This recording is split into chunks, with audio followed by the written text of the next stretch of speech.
Я приветствую вас, дорогие друзья, уважаемые гости и подписчики моего канала. Мы в прямом эфире с Пламеном Пасковым прямо сейчас. У нас 13 января на календаре. Пламен, приветствую вас со Старым Новым Годом! Приветствую вас и со Старым Новым Годом, вас, вашей ядерной аудитории, несмотря на санкционные, скажем так, действительности, с прошедшими праздниками всех хороших и даже и всех нехороших людей. Всех мы поздравляем. У нас первый снег вчера выпал, соответственно, сегодня солнышко. Но боюсь, что у нас разговор будет политически жаркий, а не такой зимне-холодный, как некоторым хочется. Ну да. Вот это, она будет, только климатическая. Из приятных моментов, конечно, это Старый Новый Год и вот эти все, скажем так, отход-выход из праздников, но на самом деле прям с самого начала года бушуют ураганы, и сейчас они, кажется, накрывают Иран. Будем говорить об Иране сегодня, конечно, поговорим о перспективах российско-украинских взаимоотношений в плане переговоров или дальнейшей эскалации. Орешник обсудили в Совбезе ООН. В общем, очень интересный, насыщенный эфир у нас сегодня будет. Как всегда, всех приглашаю подписаться. Подпишитесь на Пламена, подпишитесь на Шелеста. Если хотите канал поддержать и вопрос на экран вывести, то милости просим. QR-код, который видите возле меня.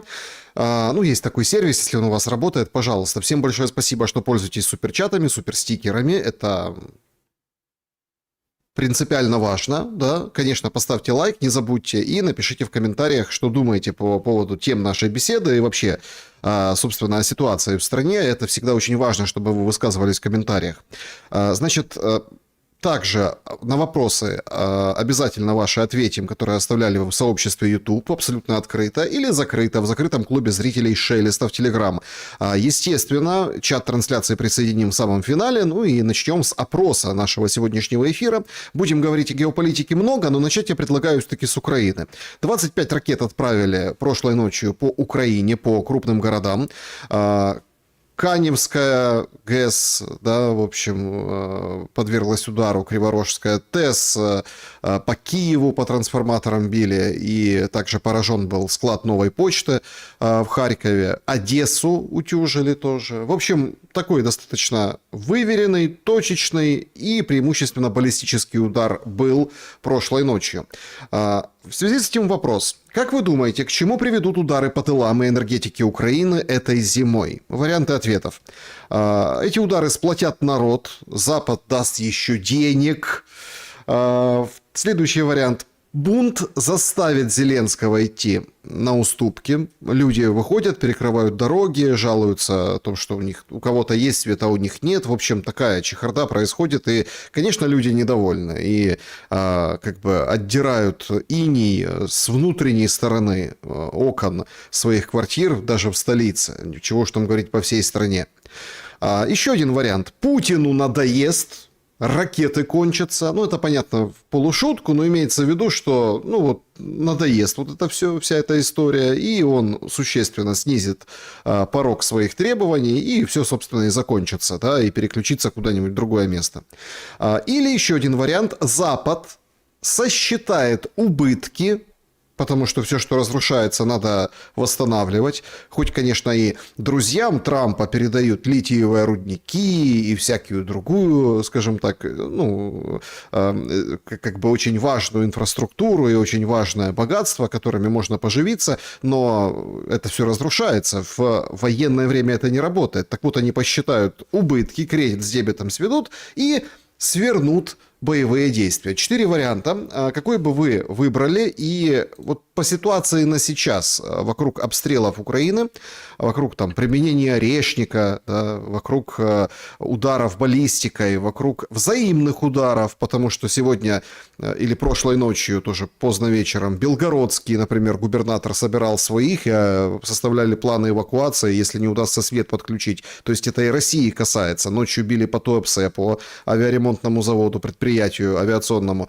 То есть это все взаимно происходит, хоть и на приграничии, не шибко далеко, но тем не менее. Какой вариант вы бы выбрали из предложенных? Примерно процентов на 5 первый и второй ответ это будет осуществлено. И примерно процентов на 30 четвертый ответ, что Запад будет... Кстати, что значит 30%? Они ровно уже посчитали. Звучали вот эти слова, что оценены ущербы на 800 миллиардов, и нужно собрать именно такую сумму, на которую нужно восстанавливать Украину. Кто это, как считал, что это за... не хочу комментировать, что вот эти суммы, они уже звучат, что называется, и кандидаты на восстановление, поствоенные, или там, не знаю, прекращение огня восстановления Украины уже имеются, это безусловно. Однако, знаете, народ, конечно, не может пойти против Зеленского по той простой причине, что Зеленский слишком мало бывает на территории Украины и не сильно шибко часто бывает в районе города-героя Киева. Так что куда они пойдут? Он же по миру катится. Они не могут за ним побежать и сказать, слушай, Владимир, Александрович, прекрати, уже уймись-то, нет, а? Не могут они это сделать. Поэтому, на мой взгляд, вот эти удары, это террор над мирным населением. Это террор над мирным населением, это не имеет военное значение, это, если имеет какое-то военное значение, то это, мизерное. Да, теоретически в многих там квартирах, в многих там гаражах, в многих подвалах, скажем так, жилфонда собирают дроны или проводят другие там действия, которые имеют отношение к военно-промышленному комплексу Украины. Там все рассредоточено, это уже не в единых предприятиях, и это фактически, физически, да, такое есть.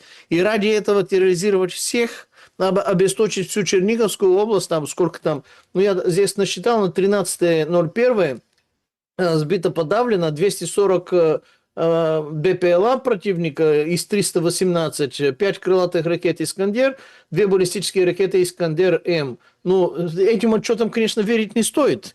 Они имеют чисто ориентировочный характер. Сколько, например, было запущено, по данным украинских вооруженных сил на территории Украины, а сколько сбито, было бы так много сбито, как они это здесь рапортуют, не получалось бы территория тьмы, холода и безнадеги, которые захватывают уже не просто большие города, а уже и столицу.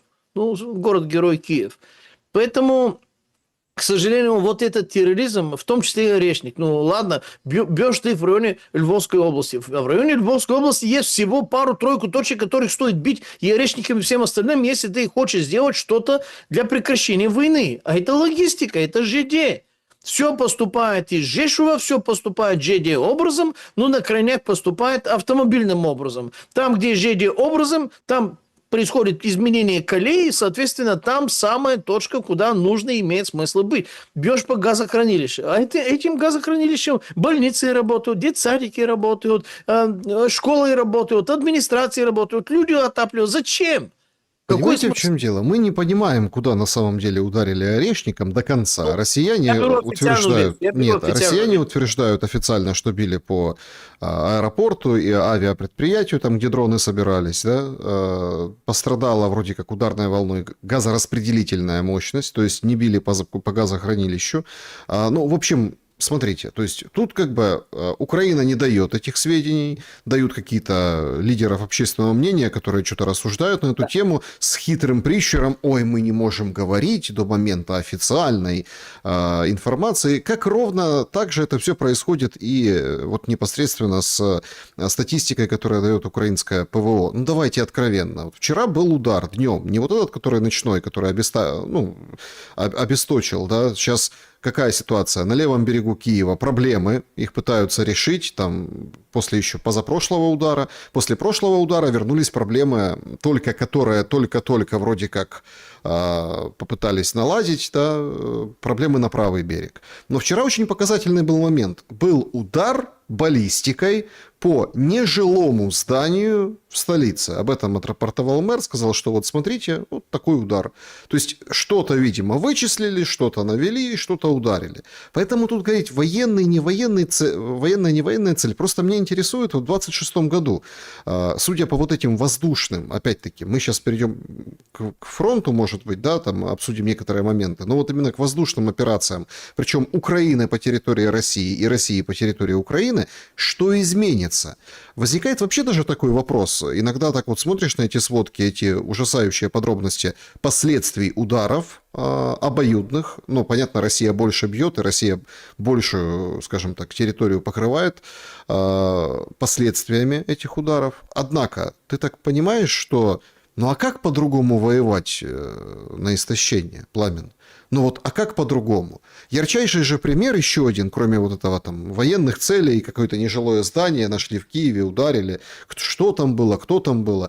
Новая почта. Понятно, что новая почта — это гражданская инфраструктура, но мы неоднократно видели как-то, ну, в общем, двойного назначения используют ту же логистику, хабы, центры. Это уже все было. Погибшие люди — это, конечно, безусловно, большая трагедия. Но... Простите, пожалуйста, но когда бьют по экспорту России, ну, это нефтепродукты, а тут начали открыто абсолютно на фоне этих танкеров. У нас же как, орешник — это орешник за танкеры Трампу. Да посмотрите, влупили 2 судна дронами, которое одно ждало, чтобы зайти в порт Одессы, загрузиться там подсолнечным маслом, другие кукурузу вывозили. Хлопнули одно и второе, причем абсолютно открыто, не теневой флот, вот прям вот как так и надо, понимаете? То есть там бьют по экспорту, и Россия теперь начала бить по экспорту. То есть мы видим, как раскручивается эта спираль эскалации, и по-другому, получается, уже не будет. Будет дальше только хуже. И или останавливать, брать резко все, что происходит. Но для этого нет политической воли и какой-то там международной консолидации. Даже внимания последнего времени нет, потому что все внимание переключили на другие театры. Венесуэла, Куба, Гренландия, Колумбия, я не знаю, Иран, понятное дело, сейчас обсудим, там Биби Нетаньяху бьет ногой. То есть нет какого-то выхода. А по-другому уже не воюется. По-другому уже нельзя. Так получается, где выход из вот этой тяжелой ситуации? Выход там, где есть вход. Просто все, что вы перечислили, правда, но для того, чтобы люди занимались вот этими, скажем так, военными действиями перечисленных вами локаций, плюс еще, конечно, сотни других, заправка, логистика, снабжение должно произойти, и только тогда они начинают этим заниматься. Смотрите, если ты хочешь прекратить эту войну, есть 3 точки, которые ты должен ликвидировать, как зоны поставки. Это граница Польши, ну, там из Жешува в сторону Львова, дальше Житомирская трасса, там и только там и только так все это снабжается. Что дронами, что боеприпасами, что снарядами, что продовольствиями, что касками, что приборами ночного видения. Любого вида снабжения оттуда все приходит. Если ты это перережешь, разбомбишь и прекратишь, армия отстреливает последние боеприпасы, съедает последние сухпайки и идет сдаваться. Потому что, ну все. И дело с концом. Второе, смотрите, вы сейчас говорите, многострадальная Одесса. Да, действительно, бьют нещадно по Одессу. Ужас какой-то. Слушайте, откуда запускают все эти военно-морские дроны, которые уничтожили Черноморский флот Российской Федерации, которые атаковали бухту Севастополя, которые атакуют порт Новороссийск, которые атакуют эти танкера, которые были в Черном море, которые сейчас даже вчера, вот я опять смотрю, в районе, согласно сообщениям, украинские военно-морские беспилотники атаковали танкер Дельта Хармони под Новороссийском. Откуда? Из порта Очаково. Кто и когда бомбил порт Очаково-то вообще? Почему только одной Одессе? Очаков, подождите, Очаков разбомбили, и Одессу тоже бомбили, и я с вами согласен, потому что вот сейчас же, понятно, не сезон, а приходят кадры, и разбит Ланжерон, ну, пляж Ланжерон. Что разбито? Смотрим на кадры и видим вот эти постройки, да, они такие полукурортные, полунепонятные. Ясное дело, что они вряд ли пустуют. Да? То есть сейчас любая вероятная цель уже цель, потому что, опять-таки, идет война на истощение. Но ее же надо как-то прекращать. Ее можно прекратить, если ты прекратишь снабжение. Снабжение происходит именно вот этой трассой. Жешув, соответственно, Львов, и дальше морским путем. Одесса, Очаков. Одесса – это снабжение, Очаков – это запуск всех этих военно-морских дронов. Если это за 4 года было непонятно, невидимо для Кремля, для Генштаба российского, я не верю, что какой-то ветеринар в какой-то Болгарии, в каком-то Димитровграде это видит, хотя я служил в болгарской армии зенитной батареи, что называется, я командир зенитной батареи, офицер, им это как-то невидимо и непонятно. Так и там любой солдат, даже не офицер, даже не сержант, любой солдат им это расскажет красочно. Море такой информации, все давно известно, спутники на что есть. Спутниковая навигация все показывает. Откуда что появляется, где накапливается, как грузится, как разгружается, где как такелажные роты это заправляют из ЖД состава и на, скажем так, на колесной базе и так далее. Все прекрасно известно, черт возьми. Это как система кровообращения. Если ты перережешь вход, у тебя на выходе будет прекращение тем, чем воевать, и все. Зачем? А нет, лупим только там, где все это поступает. На передовой, на 30, на 20, на 50, на 100 километров. Лупим по энергораспределению, лупим по газу, лупим по... слушайте, если это прекратить на входах, это как артерия, даже не как артерия, это как аорта, главный сосуд. Перережь это, разбомби, и все, и все дела. Пару-тройку месяцев то, что в складах они как-то израсходуют, и все дела. Ну нет. Ну, раз нет, мы что обсуждаем сейчас? А что более гуманно, что более эффективно, или как прекратить военные действия? За это время Сталин водрузил красный флаг над Рейхстагом и взял Берлин. За 4 года 4 области не могут вообще-то. Почему? Потому что нету нечем, а есть чем. А народу там количественное преимущество нет. Есть. Потому что это странная война. Потому что это война с ограничениями, которые приняли и та, и другая сторона. С первого дня, даже далеко до первого дня, еще 16 июня в Женеве, когда Путин с Байденом обговаривал именно эти ограничения, которые потом продолжают соблюдаться. Это не война, это черт-то что. Это убийство части одного и того же народа. Андрей против Андрея, Петр против Петра, Иван против Ивана, Александр против Александра. Простите за ваши тезки. Вот что это такое. Кому от этого хорошо? Европе нет, Европе от этого плохо. Да ладно. Европе от этого плохо. Европу разоружают, Европу заставляют брать кредиты, на которые она не может идти, и Европа не может загрузить свою экономику, потому что она деэнергизирована в результате этой войны, и Европу накачивают демографически другими странными ребятами, которые хотят быть иждивенцами, хотят быть насильниками, хотят вообще-то пороть пером, и не только пером, местных. Они рассматривают это как завоевание. Вот что происходит в Европе. Кому от этого хорошо? От этого хорошо было Китаю, от этого хорошо есть и будет Соединенным Государствам Америки. Потому что главный технологический конкурент убирается в сторону, Европейский Союз. Они уже приструнены, ни в чем не годятся, оружия у них нет, подчиненный статус есть. Европейский Центральный банк печатает только по согласованию с Бреттон-Вудской системой, которая полностью и целиком находится даже географически и юридически в юрисдикции США, а не какого-то другого-то государства. Все 4 инструмента находятся там. Так что решаем вопрос с технологическим конкурентом Европы, заставляем их стать нашим рынком, и они обязаны покупать у нас энергию, которую мы им запретили, перерезали покупать у России. Они заставляем их покупать наш военно-промышленный комплекс, и мы заставляем не только покупать, но и тратить наш военно-промышленный комплекс за счет Европы туда же. И все европейские вкусные интересные предприятия, мы говорим welcome, давайте к нам, потому что у вас энергии нет, проценты банковские не те, там уже зарабатывать не можете, и они действительно это и делают. Поэтому, помимо страданий Украины и, скажем так, неприятностей России, главный пострадавший – это именно Европейский Союз, который погружается в эту кабалу без оружия, без энергии, без экономики, без промышленности, без индустрии, без социальных программ и без возможности выхода, что, черт возьми, делать вообще в этой ситуации. Вот в каком состоянии находится сейчас славный Европейский Союз, предметом мокрых снов мечты, кружевные трусики и все остальное многострадального украинского народа, который очень сильно хотел в Европейский Союз. Не тогда и не туда, вы попроситесь, ребят. Если все еще кто-то настаивает, примем Украину в НАТО, 27-й год, примете и что? Думаете... Ну, так и будет. Сметана, и нет. Будет интересно все-таки Европейский Союз или нет. Вот Вадефулис АДГ записывает видео, говорит, слушайте, Европа должна быть упразднена, ну, Европейский Союз, да, страны должны быть, пошли вон европейские бюрократы.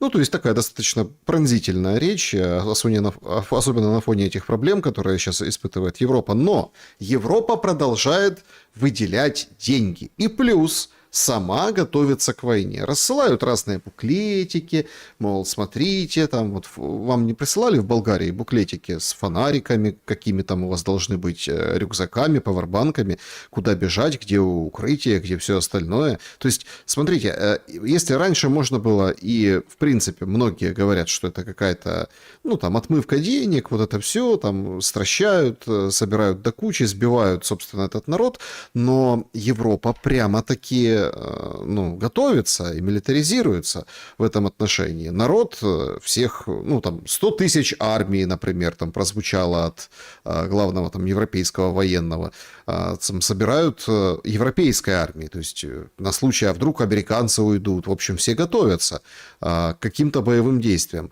Получается очень интересная штука. На фоне того, что нет индустрии, на фоне того, что нет привычной экономики с привычными торговыми путями, а это однозначно вот уже сейчас, в начале 26 года, у нас получается только одна дорожка. Это воевать. А когда ты воюешь, тебе что? Приходят и помогают. Ну как помогают? Деньги дают. Вот Украина, смотрите, уже сколько лет воюет. И дают деньги, и будут давать деньги. Да, где-то там можно поссориться с кем-то за то, что кто-то что-то украл. Да, где-то что-то может быть там где-то не так. Но тем не менее, приезжает министр обороны Британии и говорит: ох, я бы украл Путина. И объявляет о том, что какую-то новую ракету 500 километров, которая может долететь до Москвы, британцы разработают для украинцев. То есть, смотрите, Эльдорадо прям.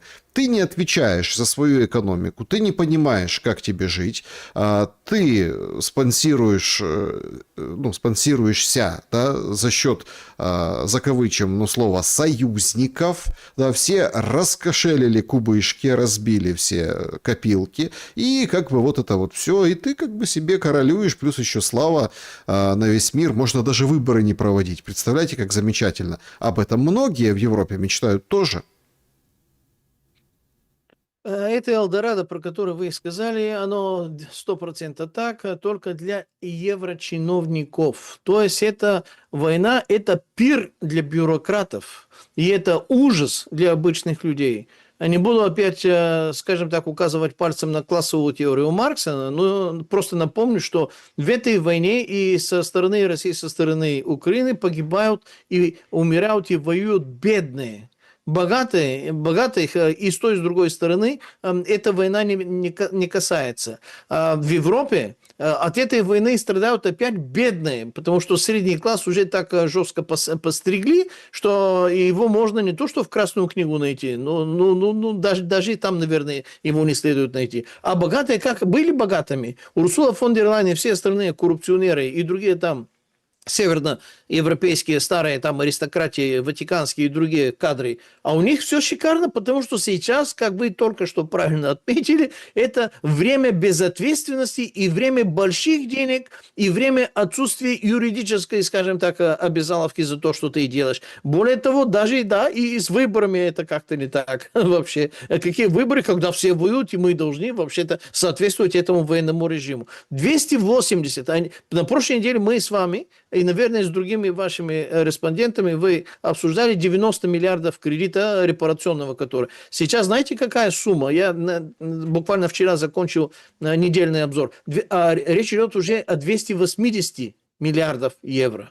280, помимо этих 800 миллиардов, на которые нужно восстанавливать Украину. То есть миллиарды и десятками и сотнями пока что сыпется, ну, сыпется это, наверное, не то, обсуждаются, но обсуждаются всерьез. Выделяются бюджеты, выделяются ответственные люди, выделяется календарный план, выделяется направление, на что будет тратиться. То есть системная работа действительно проводится. Но, заметьте, 6 когда собирались в Париже, так называемая коалиция желающих, оказалось, что есть и достаточно мощная коалиция нежелающих из этих, вроде бы желающих.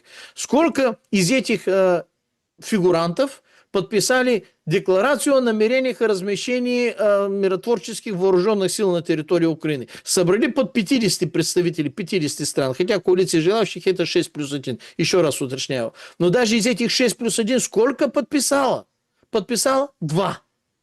Не 50, не 6 плюс 1, а итого 2. Франция и Великобритания. Причем, еще раз, это декларация, что-то я говорю, о намерениях, когда-то может быть, о том, что мы за того, чтобы после прекращения огня там должны быть какие-то миротворцы. Параллельно с этим, на этом же 6, в этом же 6 января в Париже выступил Фридрих Мерц, он же Блэк Рок, он же по совместительству для развлечения канцлер Федеральной Республики Германии, и сказал, а даже после прекращения огня германских войск там не будет. То есть какой-то момент здравого смысла как-то удивительно появился. Мало того, Никушор Дан, ну, этот, скажем так, странный президент Румынии, который после этих клизм и других кульбитов и вообще-то безобразий выборные, которые устроили там в нашей северной соседке, в конце концов он типа как будто президент Румынии. Даже он сказал, мы туда войска тоже отправлять не будем. Мы вербально, мы духом, мы кулачком с вами, мы за это самое, мы на нашей территории готовы принимать украинских бойцов на лечение, на обучение, на какие-то другие, но мы туда, румынцы, туда, вооруженными силами, нет, никак. Естественно, и Джорджа Мелони выскочил и сказал, слушайте, хватит уже, пора уже разговаривать с Россией. Она вообще-то их совсем до нервотрепки довела. Пора уже разговаривать с Россией. Что вы здесь это обсуждаете без России? Ну, с Россией надо разговаривать об этом. Так что коалиция желающих оказалась коалиция сильно нежелающих, и всего 2 фигуранта из всех, которые являются, скажем так, потенциальными бенефициарами этого 100-летнего договора, который мы обсуждали много-много раз, поэтому повторять сильно не буду и уточнять сильно не буду. Всего 2 сказали, что мы подписываем декларацию о намерениях, о когда-то, как-то что-то. США демонстративно не подписали. Демонстративно. Сказали, это ваши проблемы. Разбирайтесь. Поэтому, когда мы в начале этого года имеем такие бурные, яркие события, наверное, вы приготовили. Поэтому сейчас я подробно затрагивать эти темы не буду. Ну, за меньше, чем 2 недели. Какие 2 недели? 10 с небольшим дней, 12, 13. Ну, ладно, 2 недели. Завтра стукнется. Вообще-то, это почти на квартал, как по интенсивности, по активности и по наличию событий. И это Нет, давайте, смотрите, мы, может, вернемся к Украине, к перспективам мира, туда немножко в конце, потому что действительно мы сейчас переживаем... Ну, в общем, я не хочу тут как бы... Ну, по логике событий должно что-то бахнуть, жахнуть такое, там, или дамба какая-нибудь, или там атомный взрыв, или что-то вообще, чтобы как бы отрезвить. Не подсказывайте, пожалуйста, не подсказывайте. Ну, или... эти фигуранты, они и нас слушают и возьмут на заметку. Пожалуйста, не подсказывайте. Так смотрите, так к этому же все и шло. Понимаете, в чем дело? То есть, почему начинают... Для меня до сих пор загадка. Вот эти 800 на восстановление, там еще там эти все деньги. Ну, вот восстановление. Я уже делился этой мыслью со своими подписчиками, что они такое ощущение просто знают, где будет финальная точка. И это будет там вряд ли орешник, может быть какой-то ядерный орешник, может быть какая-то трагедия какая-то жуткая, которая всех заставит как бы стоп-игра, и, в общем, все давай дружно разгребать эти завалы, и тут деньги посыпались, и все начнут условно воровать не на военном деле, а на деле восстановительном. И еще раз, я убежден, что чем ближе мы к вот этому пику, тем быстрее будет этот и резче будет этот конец, как вот с ковидом. Помните, там же ужас какой был. И одни, и вторые эти мутанты вирусы, и еще какие-то эти, маски, вакцинация, ревакцинация. Все там вот эти, как бы эти новые форматы общения, там, покупок, продаж, эти там дистанции и все остальное. Выключилось. Здоровались локтем здоровались. Помните? Локтем здоровались. Резко выключилось все, оборвалось. Вот так же ждет эту войну, потому что вы правы, она по-военному не военная. Причем там Россия это объясняет, ну там, скажем так, братскостью народов, да, ну так вот, мол, заметно. Украина это тоже, простите, ну как бы сказать, что Украина воюет там в какую-то полную силу, просто вымотали, понимаете, измотали и все. И помощь, которую там в таких миллиардах мы это обсудили, расходуют просто по карманам и как прачечную. В общем, много претензий, да, у патриотов Украины к Украине, у патриотов России, таких заядлых, к России. Ну и, понятное дело, все смотрят на Европу и так далее. Это все выключится резко. Послушайте, Но ведь мы же видим, как меняется вот эта программа. Шваб, цветные революции, арабская весна, потом вот эти там Средняя Азия, вот мы видим Грузия, конечно же, да, Украина, вот не просто так, как бы я вот изобразил наш сегодняшний эфир у себя на канале, как, ну вот печеньки от Трампа. Но все же меняется, и меняется резко.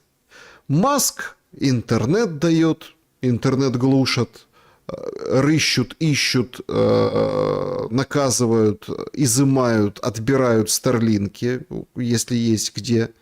Запустили технологию Майдана, запустили туда в том числе и провокаторов от КСИРа. Ну, КСИР уже сообщил, что всех подавил, разрозненные группы. Посмотрим, как будет идти дальше. Трамп берет паузу, ждет примерно вторника, а это вторник, это завтра, ну, по их времени, чтобы делать заявление. К концу нашего вторника, к концу дня нашего, да. Получает информацию, что не все так гладко, потому что технологично Майдану, ну так, Майдану назовем то, что было в Иране, хотя там это, конечно, ужас. Сжигают мечети, убивают людей, в общем, такое какое-то, ну, настоящее гражданское противостояние. Включили технологию антимайдана, людей в Тегеране, в других городах собрали на площади с флагами, они жгут уже портреты этого шаха. Этот наследник шаха, это просто что-то с чем-то. У него включается в западное медиа, у него спрашивают, шах, мол, ну или там наследник, принц, или как там тебя. Короче, говорит, ну вы же призываете к восстанию. КСИР не церемонится, да, то есть там 500 человек, 600 человек, уже там по данным западных, опять-таки, СМИ, убитыми в результате этих протестов. Вы, получается, толкаете людей на смерть. А он возьми и скажи, сидя в теплой загранице, ожидая, пока, собственно, вот это все перемелется и его на голубом вертолете или на белом коне запустят в Тегеран с новым флагом, со львом и солнышком, говорит, так это война, на войне всегда есть жертвы. Это и замерзла вот эта европейская, это CNN, по-моему, ну, в общем, журналистка. То есть все как бы нормально, это война, и пойди умри. Пойди умри за то, чтобы я там из эмиграции прилетел, и Иран теперь как бы сделал им снова его великим, как говорит Линдси Грэм. Короче, ситуация, похоже, не клеится. И западные технологии, похоже, не развились, им нашли противоядие. Противоядие силовое, режим устоял. Я этот сделал вывод вчера, когда Трамп объявил о 25% пошлинах. Пошлинах против Америки. Потому что они зацепили всех, Китай, Индию, всех крупных игроков. С индусами как возились. И так, и сяк, Моди стал в позу и сказал, не-не-не. И они вроде как не отменили эти пошлины. Но точечно, то где важно, быстренько там сделали исключение. И сейчас он опять вводит 25%. Турки, индусы, россияне. Китай самое главное. Ну, Китай уже отреагировал, говорит, это все беспредел, незаконно, со своими пошлинами, тарифами. Трамп пошел вон, давай отменяй. Ну и сколько продержатся эти тарифы? Пока не будет понятно, что аятолла устоял. Рахбар, там аятол много, но они всегда выбирают тот, кто должен являться рахбаром, то бишь верховным предводителем, поэтому титул у него рахбар, ну, он, естественно, по совместительству аятолла. Если не будет удар, а я уверен, что будет до конца этого месяца, совместный с Соединенными Штатами Америки с Израилем, либо Израиль с Соединенными Штатами Америки, если не будет такой удар, режим выстоит. Потому что, несмотря на то, что сейчас говорят, причем вроде бы востоковеды, которые там наблюдают за процессом, что это самый мощный, самый большой, самый масштабный, самый ужасный вообще-то протест сравнительно с предыдущими. А я напоминаю, предыдущие были не менее такие крутые, серьезные, свирепые.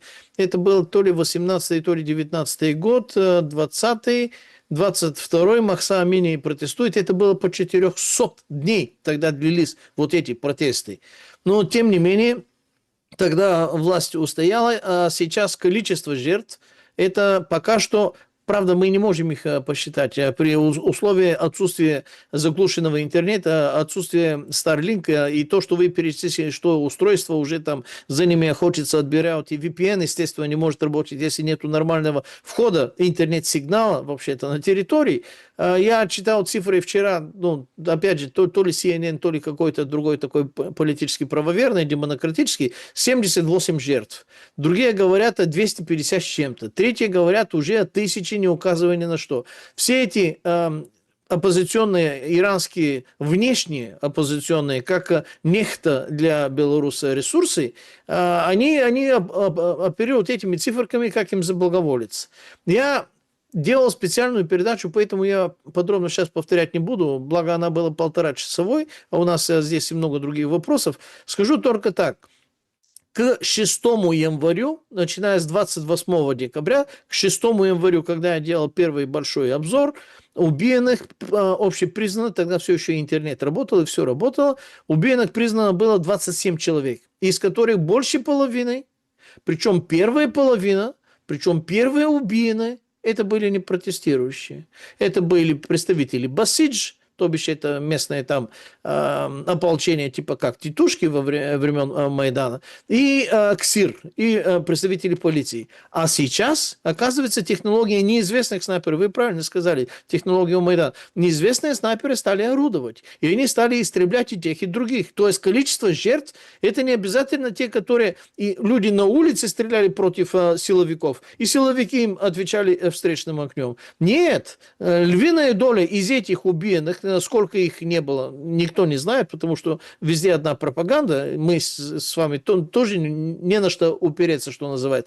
Но до 6 было совершенно ясно и очевидно, что во всех этих городах именно так и произошло. Я прекрасно помню 28, 29, 30, 31, 1 и 2, что вышли люди с совершенно адекватными экономическими, рыночными, денежными, финансовыми требованиями об инфляции, о том, что реалы это самое, что цены взрываются. И с этими торговцами руководство Ирана, Пезешкиян правительства и даже Рахбар, он же Айтала, сказал, с этими людьми, эти мирно протестующие, гневные на нас, недовольные нами, нужно разговаривать. И они спустились к этим людям и стали разговаривать, что можно, что нельзя, что не можем, что никто не может, а что постараемся сделать. Они стали разговаривать с теми, которые имели совершенно нормальные, обоснованные экономические, а не политические претензии. Политические претензии, пока ты их высказываешь мирно, без насилия, без стрельбы по силовиков, тоже принимали. Но когда стали, первые жертвы были именно со стороны силовиков.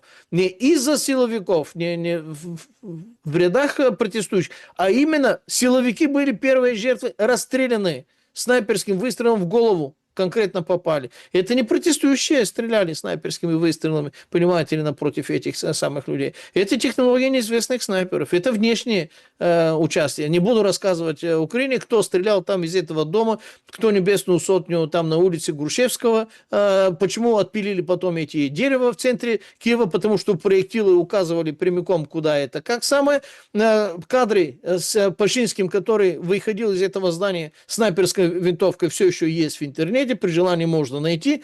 Так что участие, соучастие новой власти, которая появилась после этого, в результате этого Майдана, и в соучастие в истреблении и беркутовцев, и протестующих для того, чтобы окровавить достаточно жутко вот это мероприятие, более чем очевидно, более чем явно и ясно.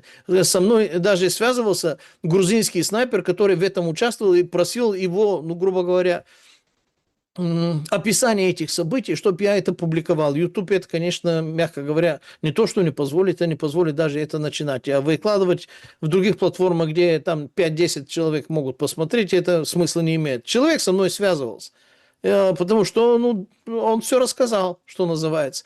Поэтому в Иране происходит абсолютно то же самое. Это внешняя, скажем так, вооруженная интервенция в попытке использовать экономические затруднения страны, а экономические трудности Ирана происходят не только из-за некоторых, скажем так, неумелостей управления и руководства страны, а именно из-за огромного количества санкций, невозможности вести нормальную экономическую и производственную и другую технологическую деятельность, и и все именно в этом духе. То есть они действительно одни из самых богатых в мире по газу и нефти, но они не могут этим даже у себя нормально пользоваться, потому что их системы контроля энергораспределения, энергогенерации, они изношены, им нужны комплектующие, санкционно они не могут это себе найти, и война 12-дневная много чего тоже погубила. У них, почему Иран сейчас важен? Иран важен, ну для иранцев это понятное дело. Иран важен, потому что Соединенные Штаты Америки путем Венесуэлы, путем Ирана и путем войны России с Украиной, условно говоря, отрубает главные дешевые поставки нефти и газа для Китая, для своего главного большого геополитического и технологического конкурента. Потому что Китай закупал 80% венесуэльской нефти по цене меньше половины среднерыночной мировой, закупает иранской нефти с такой же скидкой и закупает российский Смотрите, газ. мы сейчас про Китай поговорим, и про пошлины, и про... Ну, давайте так, там же не только там Иран торгует с Китаем, там, понятно, и Россия, и Арабские Эмираты, так, на всякий случай, которые могут... Ну, в общем, там, смотрите, эта вся история, она толкает как бы эти страны с этими 25% в объятия Китая, да, и как бы Трамп, вроде как он думает, что он всех рушит, но он может и объединить вот эти коалиции. Африканцы, хороший маркер, там ряд стран сказали, все, доллар, пошел вон. Да, говорит, мы теперь в юане. Ну, вроде как смешно, да, ну, там, страны, что там у них с экономикой, подумаешь, какие-то африканские. Не-не-не, подождите, это все, это как бы признаки, это вот такой отголосок, потому что все надо считать. Мы сейчас об этом перейдем, я хотел бы уточнить вот по поводу Майдана. Ой, Зеленский арабской вязью, на персидском, наверное, да, ну, я не разбираюсь в восточных языках, извините, да, написал о том, что, ну, это прям какой-то, это прям, вот прям показатель того, что это инспирировано, что это какой-то абсолютный план. То, что сейчас происходит в Иране, включая масштабные протесты, реальное восстание, ясный сигнал того, что для России дальше будет не легче. Каждый обычный человек на земле действительно хочет, чтобы народ Ирана наконец осознал себя и избавился от режима, который существует там, продолжает приносить множество страданий, в том числе и в Украине и другим странам, освободился от него. Важно, чтобы мир не упустил этот момент. И заканчивается этот пост фразой: «Ой, все может быть иначе». Я хочу подытожить политическую часть этого вопроса и параллели с печеньками, с Майданом. Смотрите, если условно там стрельба на Майдане и кровь, вот эти мифологизация, небесная сотня, вот это все как бы сработало тогда, то сейчас, получается, нужно больше крови, больше жизней, больше смертей, больше трэша с сожженными мечетями. Сейчас же аналитики гадают, подождите, ну Иран, хорошо, там, светский Иран, там, со львом и солнышком, но не мечети же жечь. Да? Одни говорят, что это ксировцы запустили агентов, которые вот это реальное событие, которое многих иранцев, которые тоже недовольны, они отвернулись от этих протестов. Вот правда. Если бы их не было, это надо было придумать, сожженные мечети. Короче, технологии не работают до конца, но ущерб очень значителен, да, Ирану как таковому. Как вы думаете, отсылаю я к посту Зеленского, ну вот это же ждет Россию. Вот это же план по России, Запада. Вот это.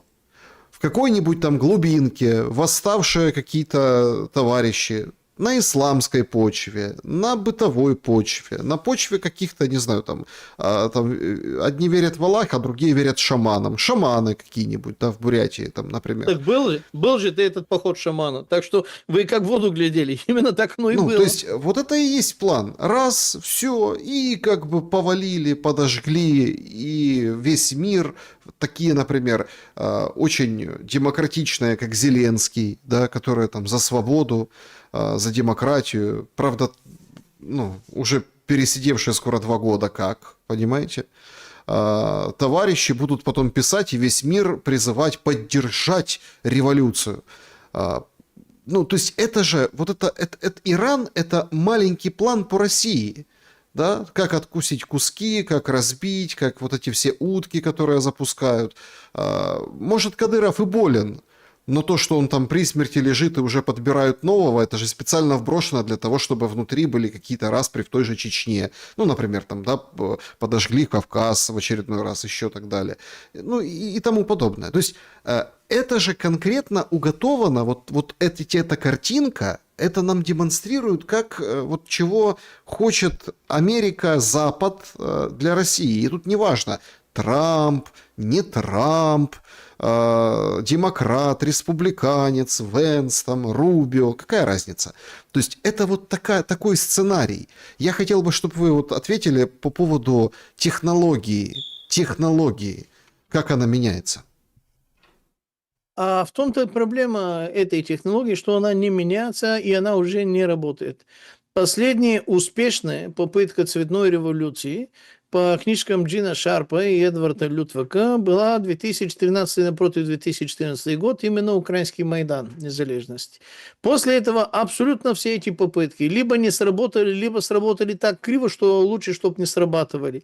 У них не получилось ни 2016 год в Турции, когда они даже пытались убить Эрдогана, не получилось в Казахстане, в Киргизстане, в Узбекистане, в Таджикистане были, в Молдове были, в Сербии были. Сейчас, естественно, можно добавить и Иран, да, и в Иране попытка не первая и не последняя. Это не сработает. Если на Иран не будут бить именно внешним оружием, вот этими большими рейдами, которым сейчас готовится и Израиль, и Америка, они уже перебросили там и воздушные танкера, и другие большие самолеты, и база Диего Гарсия, и в Индийском океане, в Аравийском там море, там подлодки всякое такое. То есть они готовятся к удару, потому что любой такой Майдан, либо он добьется каких-то результатов в рамках, ну, скажем так, ближайших, не знаю, там, пару-тройку недель, либо потом он затихает и угасает, потому что он не может просто. Нету топлива, нету заряда, нету организации. Особенно специфически относительно, ну не то что закрытый, а не такой стране, где можно разгуливать вот этим соросятам обычного европейского разлива, как это происходило у нас в Восточной Европе. Вот Поэтому... интересно сейчас пишут в комментариях, вот тут спрашивают, прямой эфир, друзья, поставьте лайк, пожалуйста. Пишет вот Алла, нет, не Алла, а Алекс пишет: россияне не пойдут сжечь свой дом в угоду Западу. Так а что, иранцы тоже хотели сжечь свой дом или свою мечеть в угоду Западу? Так а это кто? Не иранцы кричат: верните нам шаха из-за границы, вот эти. И он так гордо об этом заявляет в интервью CNN. Они скандируют мое имя, вот, мол, наконец-то. Да кто ты такой? Это все равно, что, понимаете, это все равно, что вот сейчас Тихановский выполз, говорит: я буду более конкретным, я сделал пробежку на берегу океана, будем бить по лукашизму, в общем, спасибо вам за донаты. То есть это тоже какая-то утка, которая сидит и ждет своего часа. Голова, которую поместят на щит и вот просто запустят технологию. Я на месте Александра Григорьевича специально представил бы секретных своих агентов, чтобы они охраняли Тихановского и кормили его витаминами для того, чтобы он из себя представляет такую антитезу, которой любой белорус, если это увидит и услышит, всегда будет голосовать за батьки, какие бы тяжелые претензии и упреки к нему не было. Так что Тихановский – это просто шикарный пример. Не, смотрите, вот эта технология, она сработает только тогда, когда речь идет о маленьком и очень ослабленном государстве. Иран – это не тот кусок. Иран можно бить только военным путем. Эта технология не сработала даже на уровне Венесуэлы. Эта технология не сработала даже на уровне несколько из этих латиноамериканских стран специфических, причем не сильно большие. Совершенно очевидно, что те, которые писали эти технологии, как свергать кудета, назывался этот труд Эдварда Лютвика, в переводе с французского это означает госпереворот, хотя термин кудета, хотя он французский по происхождению, вошел и в английском языке как синоним именно этого же самого. Ну, не суть. Суть в другом. эта технология работала при скоплении определенных обстоятельств, которые уже невозможно воспроизвести с учетом, во-первых, того, что это уже слишком много раз было, и люди уже начинают это понимать сразу, с учетом того, что она работала тогда, когда телевидение было сильнее интернета, и интернет был слабее, и не были такие широкополосные, не были возможности, что каждый человек сам себе репортер, и фото, видео, аудио с места события может показать, причем наглядно. То есть массу технологических, финансовых, интернетовских, социальных, социологических и других обстоятельств были, которые позволяли этой технологии, чтобы она доводила это до конца. Сейчас уже этим не получится. Это не получится еще раз. Даже в таких странах, относительно небольших, как среднеазиатские, либо даже в Молдове, в Молдове не получилось. Это было совершенно очевидно. Получилось так криво и косо, что в конце концов все это выродилось в какой-то битве Майя Санду с каким-то Илоном Шором, с партией Шор, что называется, и упекла в тюрьму Евгению Гуцул. Да. Это Нет, смотрите, пародийная ситуация вообще. а потом что мы имеем потом? А потом мы имеем, что выходит Санду, которая там победила, да, благодаря внешним румынам, румынам, да, и молдаванам. В том числе. Значит, выходит и говорит: ой, сейчас такое время тяжелое, нам бы к Румынии присоединиться. Я бы проголосовала на референдуме за присоединение к Румынии, говорит президент Молдовы. То есть это же просто абсолютно какой-то скотный двор Оруэлл, это просто какая-то утопия, там, это как это? То есть ты, президент, проголосовала бы за присоединение к другому государству. Потрясающе просто. По поводу Трампа. Линдси Грэм пишет, вот сейчас это приходит новость, мы в прямом эфире, друзья, поставьте лайк и напишите, что думаете о нашем разговоре. Синдром отвращения Трампу проявляется во всей Демпартии. Храбрые мужчины и женщины в Иране продолжают протестовать, потому что знают, что у них есть союзник в лице Трампа. Левые не могут смириться с тем, что в кои веки мир наконец-то прислушивается, когда говорит наш президент. Понимаете, в чем дело? Линдси Грэм – это такой, это Иуда. Это Жириновский. Это их Жириновский. Нет, это человек, который подставляет очень крепко Трампа. Потому что, условно, мы, пока то, что мы видим, во-первых, он его подставил под санкции 25% против очень крупных игроков.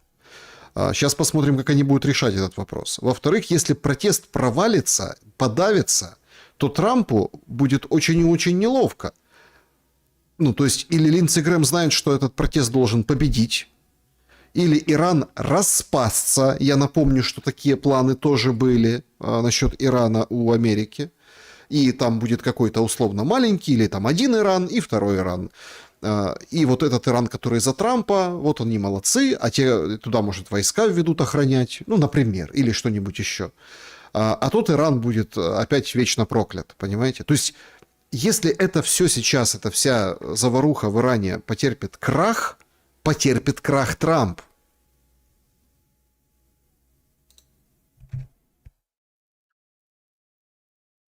Я, знаете, почему задумался? Потому что вспомнил карту Ближнего Востока подполковника Ральфа Петерса, который предусматривает, что появятся другие разные страны и государства на Ближнем Востоке, естественно, путем кровавых войн, не только естественных внутренних сепаратистских там процессов и так далее и тому подобное. Потому что самые богатые нефтяные районы Ирана – это место, где проживают не персы, а проживают арабы, это побережье. Самое, скажем так, там, где, кстати, порт Бандер-Аббас, Бандер-Аббас – это и есть главный вход и выход во всем Иране. То есть туда выносится абсолютно вся нефть, которая идет в сторону там Китая и других там стран, и это и есть главный логистический вход. Если Ральф Петерс прав, а скорее всего он прав, потому что вот эти сепаратистские настроения, очевидно, хотя и внешним образом поджигаются, они уже начинают работать с другой тектоникой, с другой серьезностью, с другим масштабом. Провинция Систан и Белуджистан, соседняя с провинцией Белуджистан, но в Пакистане, и соседние с южных краях Афганистана, где те же самые Белуджи, они могут формировать то, что от Сирии левый берег Ефрата уже называется Ружава, то бишь там курды, типа как будто мы здесь самостоятельные. То есть вот этот сепаратизм де-факто, хотя и все еще не де-юре оформленный на политических картах земли, он уже запущенный как большой серьезный процесс. Правда, он имеет далеко не спонтанный характер. Далеко не спонтанный характер просто потому, что, еще раз, путем Ирана прекращается подпитка Китая энергией, и не только энергией, но и, скажем так, геополитической и экономической мощью, потому что, когда покупаешь энергию меньше, чем на пол цены от мировой, то, естественно, у тебя просто не просто энергетическая, и с финансовой точки зрения это очень сильно усиливает, простите за тавтологию. Но Иран, еще раз, я думаю, что до конца месяца они будут бить по Ирану.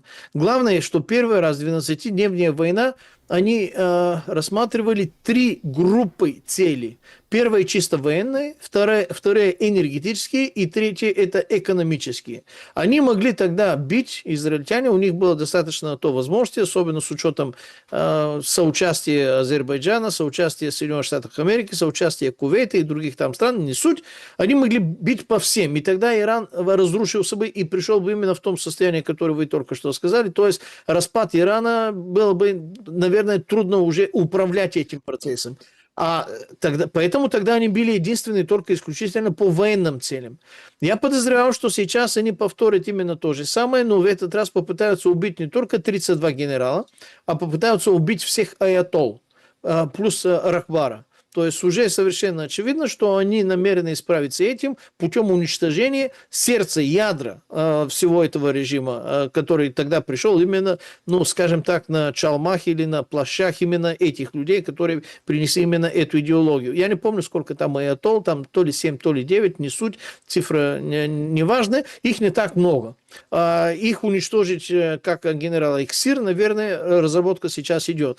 Если они будут бить по энергетику Ирана, они могут действительно разрушить всю социальную и любую другую систему Ирана. Вопрос в том, кто этим процессом потом будем заниматься, управлять. Пахлави, что ли? Нет, вот чего, Витков, Миллер, Кушнер.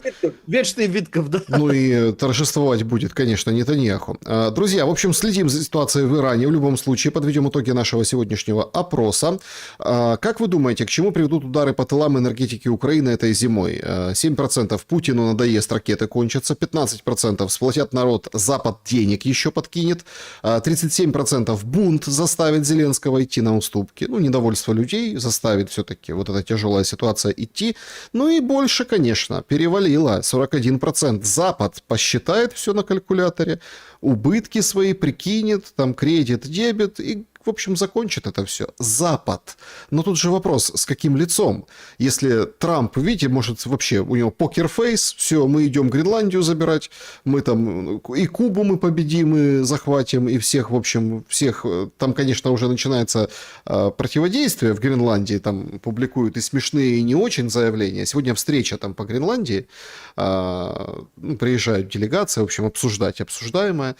В общем, 100% Гренландия. Уже там даже республиканец один законопроект подал, что давайте включать как Крым Гренландию, будет 51-й штат Соединенных Штатов Америки. Ну, в общем, интересная ситуация. Там уже на этом фоне вышли там определенные люди, сказали, нет, мы не дадимся, войска будем собирать, безопасность обеспечивать, короче, отпор давать. Кому, получается, американцам? Война с Америкой. В общем, интересная ситуация происходит сейчас в этом ключе. Но Европа уже так не сможет. Европа же не сможет так отпетлять, Пламен. Европа слишком далеко зашла со своими решительными желающими и коалициями.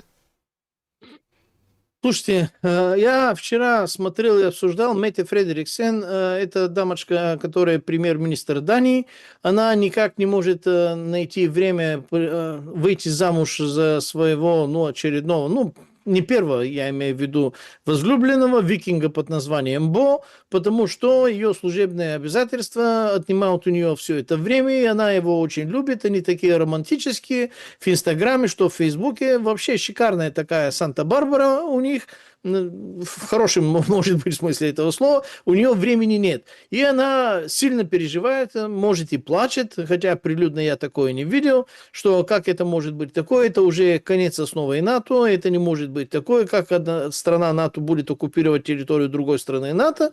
Дамочка, наверное, из-за специфического западноевропейского образования пропустила несколько сильно очевидных фактов, что это вообще не впервые, чтобы страна НАТО военно оккупирует территорию другой страны НАТО.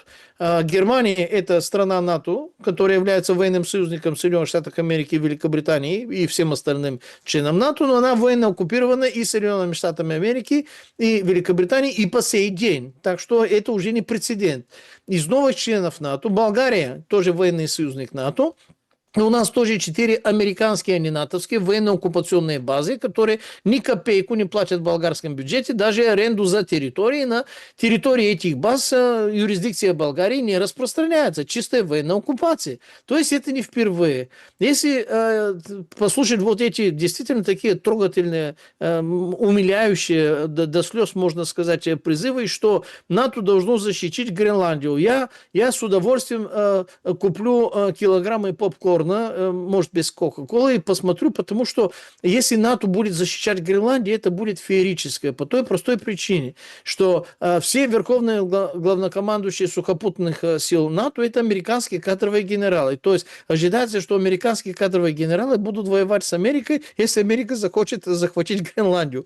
Но самое главное, зачем Америке военным образом захватывать Гренландию, когда на территории Гренландии американских военных баз плюс американских гражданинов есть под количество 50 тысяч, а коренное население Гренландии под 30 с небольшим тысяч. То есть зачем им делать то, что уже и так сделано? То есть американские войска, они уже там, их больше, чем местное титульное население. Кому какая разница с учетом вот этих реалий?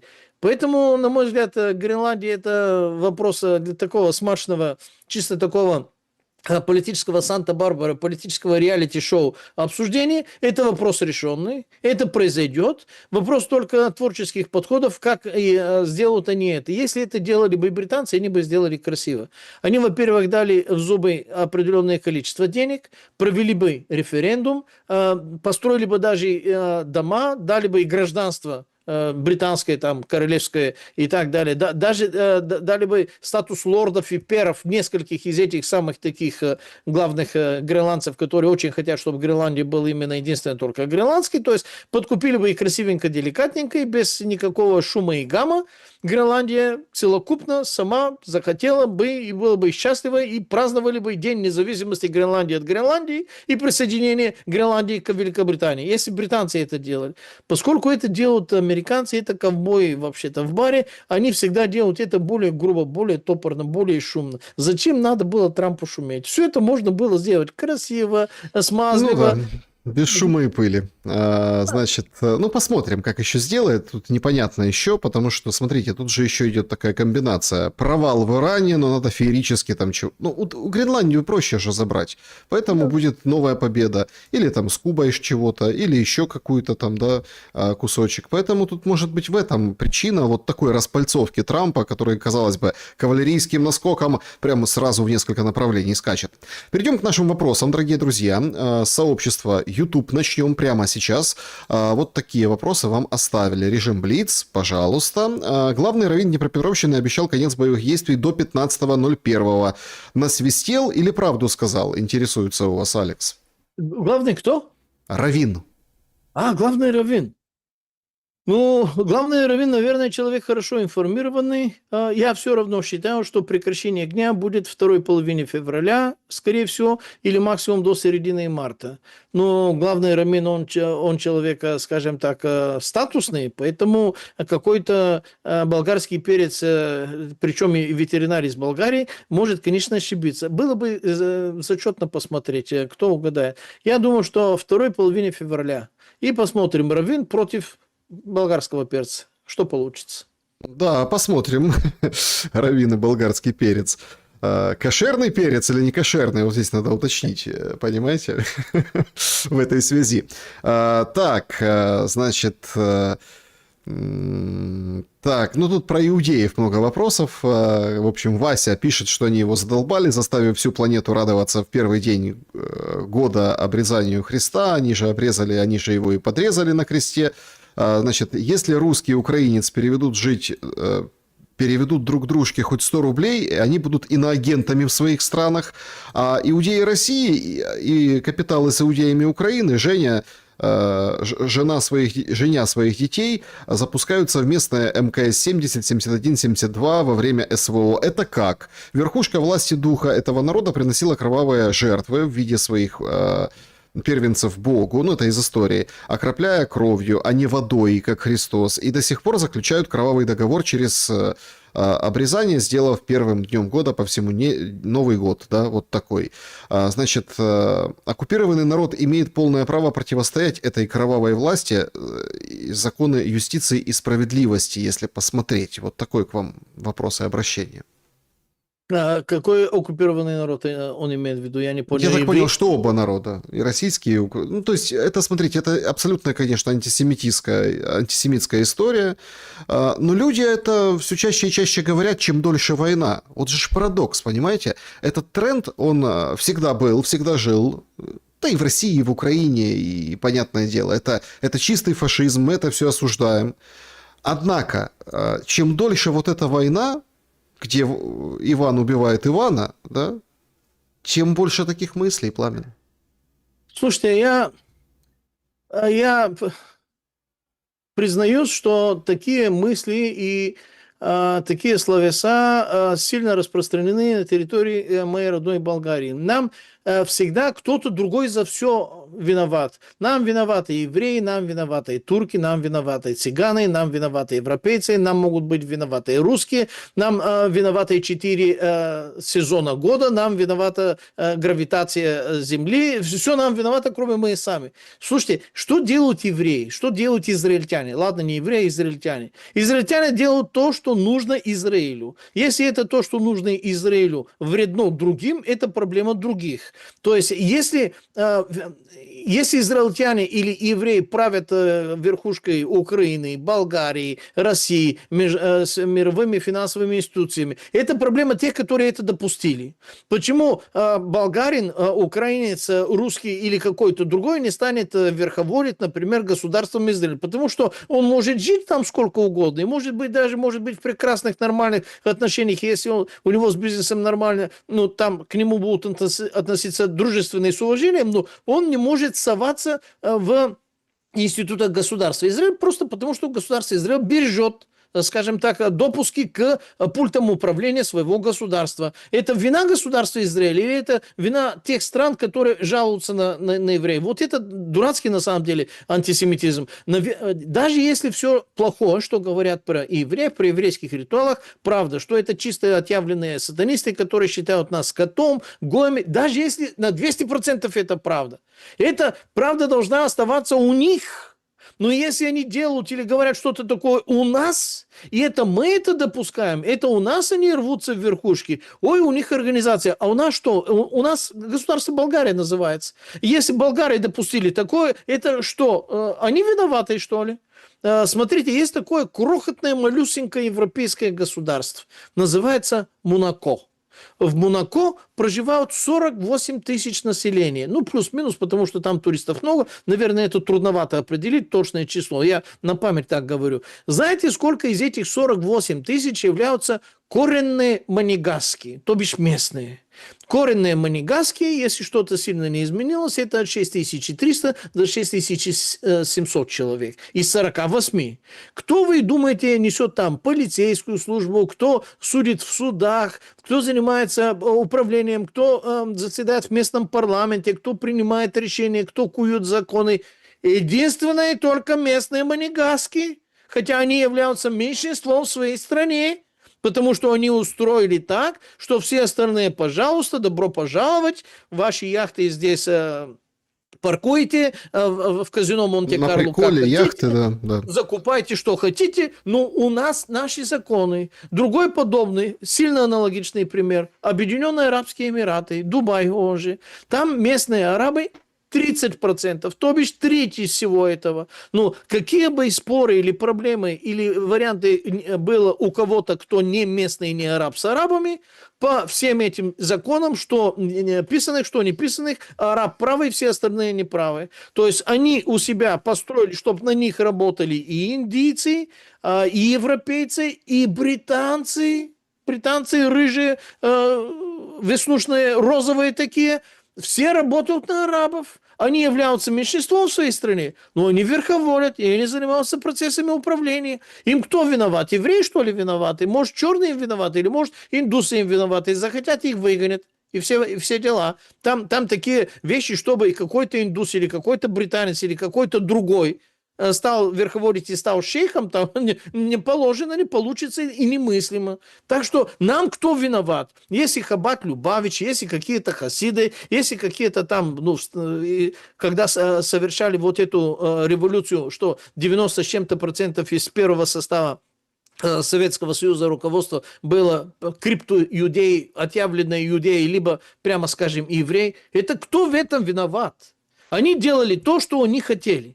Если никто не оказал им нужное сопротивление, если титульный народ не сделал систему, ресурсы и фильтры, как должна происходить эта власть, так, чтобы это было хорошо титульному народу, даже если титульный народ внезапно окажется или когда-то окажется меньшинством на своей собственной территории, но продолжает верховодить, потому что это собственная территория, это кто в этом виноват? Это любой захватчик будет потом тебе виноват. Это Гитлер виноват, что напал на Советский Союз. Но Советский Союз на самом деле расквитался с Гитлером как положено. Запихнул его обратно туда, в Берлине, и нашли только некоторые зубы и до челюсти. Если вообще что-то нашли. Это уже вопрос вопросительный. А сейчас, в мирное время, кто нам виноват, ребята? Значит, вопрос следующий.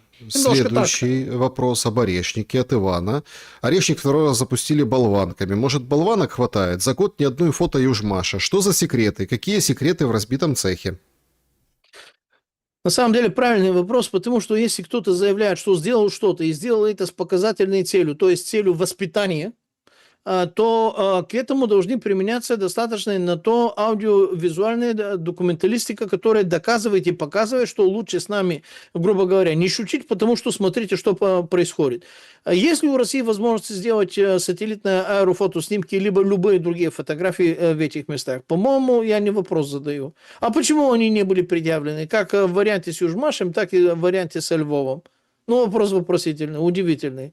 Правда, все-таки что-то сработало, потому что германцы признали, что их система Arrow-3, которая должна была быть, ну, грубо говоря, противоядием и быть в состоянии перехватывать орешника, с этим не справляется. И даже когда они пытались следить за этим, у них не сильно хорошо получилось. Но гиперзвук – это и есть гиперзвук. С этим ничего пока что не поделаешь. Так что у меня... Возвращаемся к вопросу о странности ведения вот этой войны. Если хочешь что-то показать и доказать, сделай именно так, чтобы это было показано и доказано для получения результата. Да, Иначе...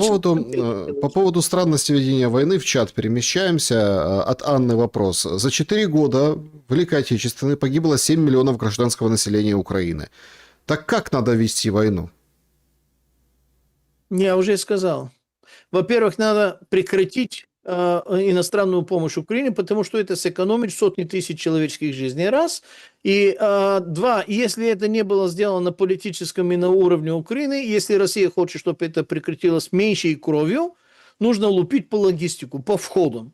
Если вход будет перерезан, все остальное это вопрос техники, и получишь очень скоро энное количество пленных, и война закончится. Потому что я припоминаю даже слова Андрея Жданова, не Андрей Жданов, как его, ну, там Жданов артиллерист, который ведет тоже ютубный канал, достаточно грамотный вояк. Олег кстати. Жданов, да, который... Олег Владимирович Жданов, да, Олег Владимирович Жданов. Но когда ему задавали вопрос, это было больше 6 месяцев после начала войны, когда уже Украина стала, скажем так, ну, вставать на ноги и давать сдачу и так далее, его спросили, если не было бы иностранная западная помощь, сколько по времени мы могли бы продержаться с учетом вот этого нападения со стороны России? Он сказал, месяца 2-3. И это абсолютно адекватная военная оценка. Если это было бы месяца 2-3, сотни тысяч погибших и миллионы искалеченных не было бы и с той, и с другой стороны. Не будем говорить о том, что не было бы разрушены сотни сел, деревень, хуторов и станиц, и не было бы разрушен Солидар, Артемовск, он же Бахмут, как Лисичанск, Северодонецк, Рубежное, вы сами знаете, Попасное, Андреевка. Все это не было бы разрушено, люди бы там жили бы. У них могли бы быть определенные политические претензии к тому или к другому, но они бы и жили, и работали бы, и все было бы по-другому. А нет, давайте убивать друг друга. Ну, Вот такой вопрос об Иране. Значит, где ключевая точка, после которой страна от советской монархии перешла к жесткой теократии? Что стало реальной движущей силой? Исламская революция, религия или социальный протест? Почему именно сейчас протесты стали самыми масштабными за десятилетия? Является ли союз Ирана и России антиамериканским блоком идеологическим или вынужденным? Если в Иране все же произойдет смена режима, какой сценарий наиболее вероятен? Каковы будут последствия для России, региона и мира? Денис вот так вот задает вопрос. слушайте, он задал вопросы практически на всю передачу, но я максимально коротко телеграфически попытаюсь. Начинаем с конца. Если Ирана, скажем так, удастся, ну, грубо говоря, поменять режим, это будет реколонизация Ирана. И это будет извлечение всех ресурсов Ирана, и государство поставит достаточно сильно незавидное, можно сказать, даже прямо унизительное положение. И является ли союз между Ираном и Россией антиамериканским? Ну, скорее всего, нет, потому что там в этих договорах ничего подобного не звучало. Там единственный сильный настоящий пункт был пункт 3, где указывалось на то, не то, что мы будем помогать военным образом друг другу, а если с тобой кто-то воюет, я не буду иметь дело военное с этим, кто с тобой воюет. Это все, о чем можно сказать об отношениях военных договорных Ирана с Россией, без гиперболы, без ничего. Там вначале тоже были интересные вопросы, что заставило Иран перейти из режима Шаха в режим вот этой исламской революции. Слушайте, ну в этом большая заслуга была как раз именно Шаха, потому что он, прямо скажем, был не сахар. Сам режим был не сахар, да, много светское было, классно смотрятся эти фотографии того времени, до 1979 года, когда все кажется вроде бы шикарно, все европейски, все по-нашенски, все по-нормальному, все по-человечески, но там была целая очередь совершенно других, долгий разговор, сейчас не буду даже его начинать, оснований и причин, в том числе и выкачка всех этих ценных ресурсов, которые не оставались Ирану. То есть там сочетались, во-первых, религиозные мотивы, которые возглавили, можно сказать, антиколониальное народоосвободительное движение. Это очень коротко, емко. Ну, я понимаю, что требует детализации, времени нет.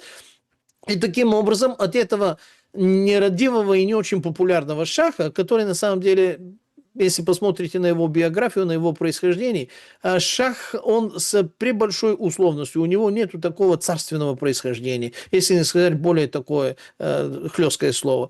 Поэтому тогда это был вопрос обстоятельств, и сразу после этих обстоятельств формировался режим, который достаточно мощно укрепился, причем укрепляли его как раз именно внешние санкции. Благодаря внешних санкциям Иран стал самодостаточным, стал разрабатывать нанотехнологии, стал делать автомобили, стал делать шахеды, я имею в виду БПЛА, и стал делать много чего такого, что Российская Федерация была вынуждена закупать, потому что она это уже делать не может. То есть произошла технологическая деградация с одной стороны у одних, а у другого суверенитет, грубо говоря, капсулировался, укрепился и стал пользоваться своими собственными ресурсами, что оказалось возможным. Трудно, но возможно. Ну, потому что после этих событий Западу нужно, чтобы оставалась какая-нибудь Ливия, да?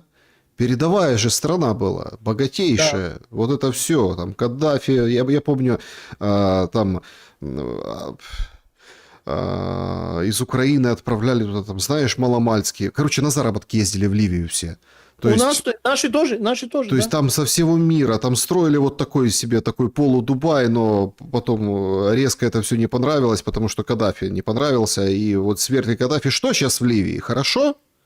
А нет такой уже Ливии. Там есть 3-4 группы территорий, которые будут... А Ирак?